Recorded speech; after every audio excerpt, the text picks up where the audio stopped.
ఎవరేమనుకున్నా Devara movie నెగిటివిటీని face చేస్తుంది. దానికి చాలా రీజన్స్ ఉన్నాయి. ఒక మూవీ మీద లేదా ఒక పర్సన్ మీద నెగిటివిటీ రావడానికి చాలా రీజన్స్ ఉంటాయి. వాటిలో ముఖ్యంగా వాళ్ళ రీసెంట్ మూవీ కావచ్చు, ఇప్పుడు తీస్తున్న మూవీ కాన్సెప్ట్ కావచ్చు, డైరెక్టర్ కావచ్చు, లేదా ముఖ్యంగా ఆ సినిమా నుంచి రిలీజ్ అయిన కంటెంట్ కావచ్చు, లైక్ సాంగ్స్, టీజర్, ట్రైలర్ ఏదైనా కావచ్చు. ఇప్పుడు దేవరా మూవీ కూడా నెగిటివిటీని ఫేస్ చేస్తుంది. అసలు ఈ నెగిటివిటీ ఎలా స్టార్ట్ అయింది, ఎలా వచ్చింది, ఎలా పుట్టిందనే దాని గురించి తెలుసుకుందాం. And Rajamouli effect. Rajamouli effect అంటే ఆయన ఏదో స్వయంగా చేసింది కాదు. రాజమౌళి గారితో ఎవరైనా సినిమా తీస్తే ఆ హీరో నెక్స్ట్ సినిమా ఫ్లాప్ అవుతుందనే ఆనవాయితీ ఉంది. అది కొనసాగుతుంది కూడా. ఇప్పటి వరకు దాన్ని ఎవరు బ్రేక్ చేసినట్టు చరిత్రలోనే లేదు. మరి ఎన్టీఆర్ గారు దాన్ని దేవరా మూవీతో బ్రేక్ చేయగలరా? బ్రేక్ చేయాలంటే ఏం చేయాలి, ఎలాంటి స్ట్రాటజీస్ ని వాడాలి అనే దాని గురించి తెలుసుకుందాం. అలాగే రొటీన్ స్టోరీనే, చూసిన స్టోరీనే అంటున్నారు. నిజంగానే రొటీన్ స్టోరీనేనా, కొత్త స్టోరీనా, అన్నిటి గురించి ఈ వీడియోలో క్లియర్ కట్ గా వివరంగా మాట్లాడుకుందాం. వీడియో స్టార్ట్ చేసే ముందు నాదొక చిన్న రిక్వెస్ట్. దానికంటే ముందు మనం 10K సబ్స్క్రైబర్స్ కి అయితే రీచ్ అయ్యాం. Thank you so much. మన ఛానల్ ని సపోర్ట్ చేస్తూ ప్రేమిస్తూ వస్తున్నందుకు థ్యాంక్ యూ. అండ్ ఇంకా ఎవరైనా మన ఛానల్ సబ్స్క్రైబ్ చేసుకుని వాళ్ళు ఉంటే ఇప్పుడే సబ్స్క్రైబ్ చేసుకోండి. ఇలాంటి ఇంట్రెస్టింగ్ వీడియోస్ మన ఛానల్లో వస్తూనే ఉంటాయి. ఇక ఏ మాత్రం లేట్ చేయకుండా వీడియోని అయితే స్టార్ట్ చేద్దాం. Hi guys, welcome to the film habit. Negativity దీంట్లో 3 ఉన్నాయి. నెంబర్ 1 కొరటాల శివ. 2022 ఏప్రిల్ 29న టాలీవుడ్ లోకి ఒక రాడ్ దించిన రోజు. దాని పేరు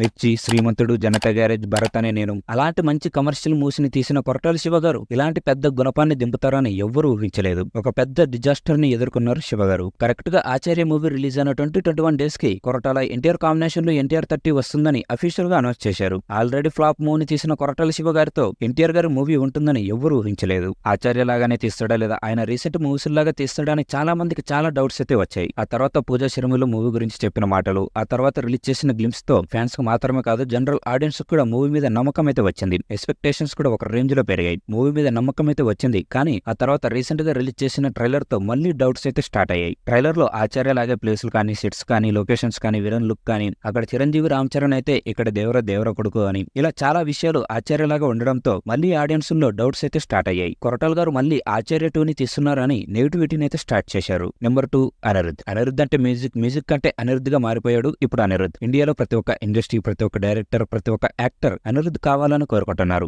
ఎందుకంటే తన మ్యూజిక్ తో, తన పాటలతో ప్రతి ఒక్కరిని ఒక ఊపు ఊపేశాడు. ఇక తన బీజమ్స్ గురించి సపరేట్ గా చెప్పాల్సిన పని లేదు. అందుకే దేవర మూవీకి కూడా అనిరుద్ ని తీసుకున్నారు. బట్ అనిరుద్ ఆడియన్స్ ని 100% సాటిస్ఫాక్షన్ చేయలేదనే చెప్పాలి. ఎందుకంటే అనిరుద్ నుంచి వచ్చే మ్యూజిక్ అనేది చాలా ఇంపాక్ట్ఫుల్ గా ఉంటుంది. అలాగే మంచి మ్యూజిక్ ని కూడా ఎక్స్పెక్ట్ చేస్తారు. కానీ ఫ్యాన్స్, ఆడియన్స్ ఎక్స్పెక్ట్ చేసిన మ్యూజిక్ ని అనిరుద్ ఇవ్వలేకపోయాడు. మంచి మ్యూజిక్ ని ఇవ్వకపోగా కాపీ మ్యూజిక్ కొట్టడాన్ని చాలా ట్రోల్స్ అయితే వచ్చాయి. ఈ విషయంలో కూడా నెగిటివిటీని దేవర మూవీ ఫేస్ చేసింది. దేవర మూవీ నుంచి ఫస్ట్ రిలీజ్ అయిన సాంగ్ ఫియర్ సాంగ్ నుంచి నెగిటివిటీ స్టార్ట్ అయింది. ఫియర్ సాంగ్ రిలీజ్ అయినప్పుడు మ్యూజిక్ అనేది సాంగ్ లిరిక్స్ ని డామినేట్ చేసిందని చాలా మాటలు అయితే వచ్చాయి. అది నిజం. మ్యూజిక్ లిరిక్స్ ని డామినేట్ చేసింది. అదే కాకుండా ఫియర్ సాంగ్ సేమ్ బ్యాడెస్ సాంగ్ లాగా ఉందని ట్రోల్స్ అయితే చేశారు. ఆ తర్వాత సాంగ్ క్లిక్ అయింది, ట్రెండింగ్ లోకి వెళ్లి ఒక రేంజ్ లో వ్యూస్ అయితే వచ్చాయి. ఆ తర్వాత సెకండ్ సాంగ్ చుట్టమల్లి సాంగ్ ని రిలీజ్ చేశారు. ఈ సాంగ్ ని వినగానే అందరూ ఇది మా హిమలంగమ్మ దేవతన సాంగ్ లాగా ఉందని, సేమ్ టు సేమ్ ఉందని బీభత్సంగా ట్రోల్ చేశారు. అయినా ఆడియన్స్ దాన్ని పెద్దగా పట్టించుకోలేదు. ఎందుకంటే లిరిక్స్ చాలా బాగున్నాయి, మ్యూజిక్ కూడా బాగా సెట్ అయింది. ఫస్ట్ రిలీజ్ చేసిన ఫియర్ సాంగ్ కంటే ముందే ఈ సాంగ్ 50 మిలియన్ 100 మిలియన్ వ్యూస్ ని దాటేసింది.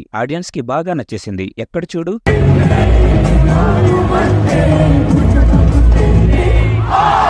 కానీ ఎక్కడో ఫ్రెష్ మ్యూజిక్ కాదు, కాపీ మ్యూజిక్ కొట్టడనే బాధ. అండ్ నెక్స్ట్ ఇక ముచ్చటగా 3వ సాంగ్ ని కూడా రిలీజ్ చేశారు. దాని పేరు దావూదీ. ఈ సాంగ్ లో ఎన్టీఆర్ అన్న మాస్ స్టెప్స్, మ్యూజిక్ కూడా అదిరిపోతుంది. ఈ సాంగ్ మాత్రం పక్కా హిట్ అనుకున్నారు. కానీ మళ్ళీ బీస్ట్ మూవీలో హలమితి హబీబో సాంగ్ లాగా ఉందని ట్రోల్ చేశారు. ఆఖరికి స్టెప్స్ కూడా సేమ్ స్టైల్లోనే ఉన్నాయని కూడా ట్రోల్స్ అయితే వచ్చాయి. సో ఈ కారణాల వల్ల దేవర మూవీ చాలా అంటే చాలా నెగిటివిటీని ఎదుర్కోవాల్సి వచ్చింది. దేవర మూవీ మీద నెగిటివిటీ రావడానికి ఇవి కూడా మెయిన్ రీజన్స్ అని చెప్పొచ్చు. ఈ నెగిటివిటీ వల్ల వచ్చే నష్టం ఏంటంటే గుర్తుపెట్టుకోండి, తర్వాత మాట్లాడుకుందాం. Number 3 trailer. మెయిన్ నెగిటివిటీ అనేది ట్రైలర్ నుంచి మొదలైంది. ట్రైలర్ రిలీజ్ అవగానే ప్రతి ఒక్కరూ ఆచార్య 2 అనడం స్టార్ట్ చేశారు.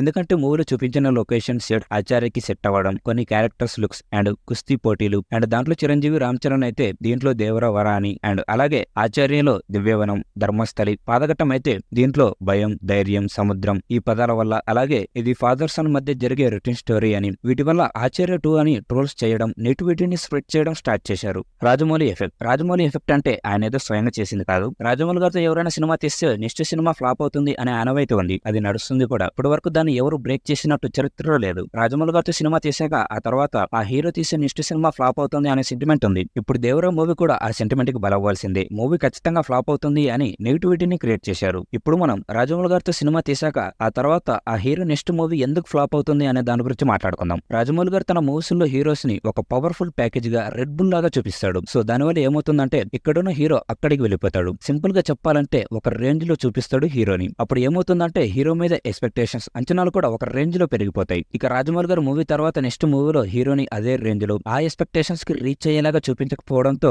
మూవీ ఫ్లాప్ అవుతుంది. రాజమౌళి గారు మూవీతో చాలా ఎక్స్పెక్టేషన్స్ పెరిగిపోతాయి. సో దానివల్ల నెక్స్ట్ మూవీ కూడా ఫ్యాన్స్ అండ్ ఆడియన్స్ అదే మాస్ ఎనర్జీ ఎక్స్పెక్టేషన్స్ ని ఎలివేషన్స్ ని కోరుకుంటారు. సో దానికి తగ్గట్టుగా స్టోరీని మూవీని ప్లాన్ చేసుకుంటే మూవీ హిట్ అయ్యే ఛాన్స్ ఉంది. రాజమౌళి గారు సినిమాల్లో రాజమౌళి గారు రెండింటిని బాగా బ్యాలెన్స్ చేస్తారు. అవే యాక్షన్ అండ్ ఎమోషన్స్. రాజమౌళి గారు చెప్పారు నా సినిమాలో main pillars action and emotions అని. అంటే మనకి ఇక్కడ ఏం బాగా అర్థమవుతుంది, రాజమౌళి గారితో సినిమాని తీసిన తర్వాత నెక్స్ట్ సినిమాలో యాక్షన్ అండ్ ఎమోషన్స్ రెండు పర్ఫెక్ట్ గా ఉన్న స్టోరీని ఎంచుకొని మూవీని చేయాలి. అప్పుడు అది ఆడియన్స్ కి ఈజీగా కనెక్ట్ అవుతుంది, బాగా ఎగ్జైట్ అవుతారు. మెయిన్ గా ఆడియన్స్ ని సాటిస్ఫాక్షన్ చేస్తే చాలు, వాళ్ళే వద్దన్న మూవీని హిట్ చేస్తారు. రాజమౌళి గారి ఎఫెక్ట్ కూడా ఉందనే చెప్పాలి. కొరటాల శివ గారి రీసెంట్ మూవీ రిజల్ట్ వల్ల కొరటాల గారి ఎఫెక్ట్, అనిరుద్ మ్యూజిక్ వల్ల కాపీడ్ మ్యూజిక్ అని మ్యూజిక్ ఎఫెక్ట్, ట్రైలర్ లో కొన్ని షార్ట్స్ అండ్ కొన్ని పదాలు ఆచార్యకి మ్యాచ్ కావడంతో ఆచార్య ఎఫెక్ట్, రాజమౌళి గారితో సినిమాని తీసాక నెక్స్ట్ సినిమా ఫ్లాప్ అవుతుందని రాజమౌళి గారి ఎఫెక్ట్. మెయిన్ గా వీటి వల్ల దేవర మూవీ మీద నెగిటివిటీ అనేది స్టార్ట్ అయింది. ఈ నెగిటివిటీ వల్ల వచ్చే నష్టం ఏంటంటే దేవర మూవీ ఓపెనింగ్ డే కలెక్షన్స్ పైన ఇంపాక్ట్ పడే ఛాన్స్ ఉంది.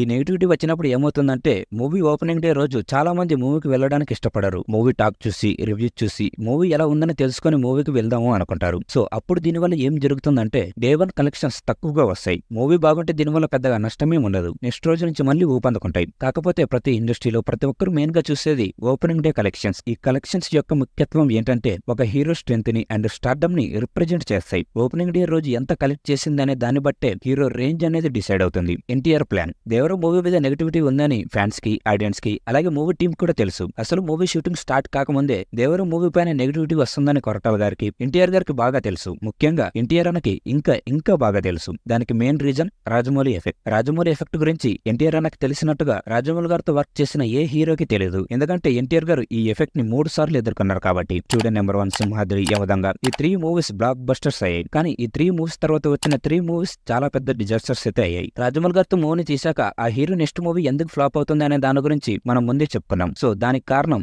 రాజమౌళి గారు కాదు. మరి తప్పు ఎవరిదంటే హీరోస్ దే. రాజమౌళి గారితో మూవీని తీసాక నెక్స్ట్ మూవీకి మూవీలో స్టోరీ ఉందా, స్టోరీ స్ట్రాంగ్ గా ఉందా, యాక్షన్ ఎమోషన్ స్ట్రాంగ్ గా ఉన్నాయా, ఆ మూవీతో వచ్చిన హైప్ ని ఈ మూవీ రీచ్ చేయగలదా అనేలాంటి స్టోరీస్ ని సెలెక్ట్ చేసుకోకుండా వీక్ స్టోరీని ఎంచుకుంటున్నారు. సో వీక్ స్టోరీని ఎంచుకోవడం వలన ఆ మూవీలో వచ్చినంత హై ఎనర్జీ ఈ మూవీలో రాకపోయేసరికి ఆడియన్స్ ఈ మూవీకి కనెక్ట్ అవ్వలేకపోతున్నారు. సో ఈ రీజన్స్ ని ఎన్టీఆర్ గారు 3 టైమ్స్ ఫేస్ చేశాడు. కానీ ఈసారి బాగా ఆలోచించి 3 సార్లు దెబ్బతిన్నాడు కాబట్టి ఆర్ఆర్ఆర్ మూవీ తర్వాత స్ట్రాంగ్ స్టోరీ ఉన్న దేవర మూవీతో రాబోతున్నాడు. రాజమౌళి గారి ఎఫెక్ట్ ని దాటాలంటే మనకి మెయిన్ గా కావాల్సింది యాక్షన్ అండ్ మూవీని నడిపించే స్ట్రాంగ్ ఎమోషన్. సో ఈ రెండు మనకి దేవర మూవీలో బాగా కనిపిస్తున్నాయి. యాక్షన్ మూవీ స్టార్ట్ అయినప్పటి నుంచి ఇప్పటి వరకు కూడా మూవీ టీం యాక్షన్ ని హైలైట్ చేసుకుంటూనే వచ్చారు. ఎమోషన్స్ ట్రైలర్ ని చూశాక స్ట్రాంగ్ ఎమోషన్స్ కూడా ఉన్నాయని బాగా అర్థమవుతుంది. సో మూవీలో ఈ రెండు ఉన్నాయి కాబట్టి పక్క మూవీ బ్లాక్ బస్టర్ అవుతుందని అనుకుంటున్నా. అండ్ కొరటాల శివ గారి వర్క్ అంటారా, పక్క ఫ్లాప్ తో ఎవరిని డిసైడ్ చేయకూడదు. ఆయన తీసిన మూవీస్ ని మనం ఎప్పటికీ మర్చిపోలేని మూవీస్. అలాంటి మూవీస్ ని మనకు అందించారు శివ గారు. సో ఈ మూవీ కూడా 100% ఇస్తారని, ఈ మూవీతో మళ్ళీ కంబ్యాక్ ఇస్తారని అనుకుంటున్నా.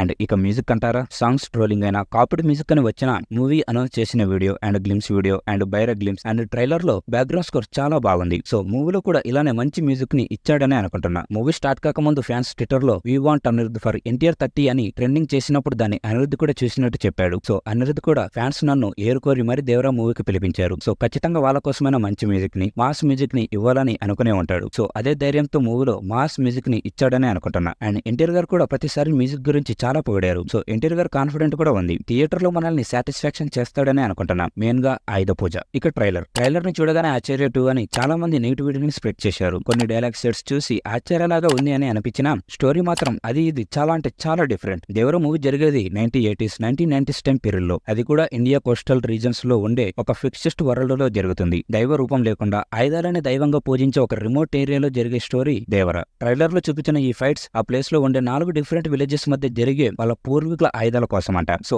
ఆచార్య దేవర స్టోరీస్ చాలా అంటే చాలా different. And Devara movie story చాలా కొత్తగా ఉంది. రాజమౌళి ఎఫెక్ట్. రాజమౌళి గారితో సినిమా చేశాక ఆ తర్వాత సినిమా ఎందుకు ఎందుకు ఫ్లాప్ అవుతుంది, ఏంటి రీజన్స్ అని మనం చెప్పుకున్నాం. ఈ మూవీలో కూడా యాక్షన్ అండ్ ఎమోషన్స్ బాగా ఉన్నాయి. ఎన్టీఆర్ గారు ఇది ఒక extremely high action drama movie అని చెప్పారు. సో యాక్షన్ బాగా వర్కౌట్ అవ్వాలంటే ఎమోషన్స్ బాగా బ్లెండ్ అయి ఉండాలి. యాక్షన్ కి ఎమోషన్ కి ప్రాపర్ బ్లెండింగ్ చేయగలిగితే, దాన్ని ఎంగేజింగ్ గా ప్రజెంట్ చేయగలిగితే చాలు. స్టోరీ కొద్దిగా వీక్ గా ఉన్నా కూడా చాలా ఈజీగా ఆడియన్స్ దానికి కనెక్ట్ అవుతారు, ఓన్ చేసుకుంటారు. ఎన్టీఆర్ కాన్ఫిడెంట్. ప్రతి డైరెక్టర్ కి అండ్ యాక్టర్ కి మూవీ మీద డెఫినెట్లీ కాన్ఫిడెంట్ ఉంటుంది. బట్ ఈ రేంజ్ లో కాన్ఫిడెంట్ ఉంది చూడండి. ఒక మాట కొంచెం ఓవర్ అయిందని అనుకోకపోతే ఒక చిన్న విషయం చెప్తాను.